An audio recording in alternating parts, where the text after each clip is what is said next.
we know the corridor needs maintenance, and the railway ties is something that really needs to be looked at.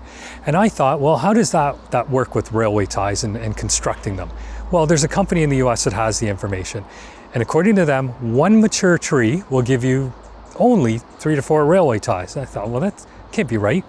Well, this tree here has been here for decades, and that's not really gonna give me a railway tie. Okay, so we need mature trees.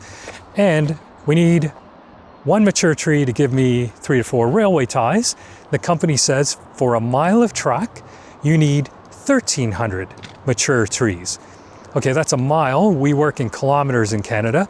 So when you do the math for that, it works out to 813 trees for a kilometer of track. Okay, well, let's round down from that to a nice round number, 800. 800 trees per kilometer of track. Okay, well, between Victoria and Courtenay, it's 225 kilometers on the corridor.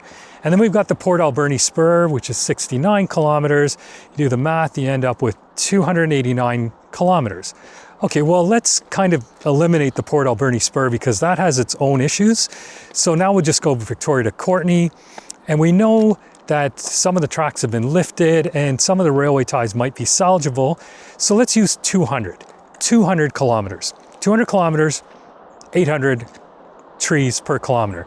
So what's the math on that? 200 times 800, it's 160,000 mature trees. Can you imagine how much of the forest that is? Wow. That gives me a lot to think about when it comes to the environment.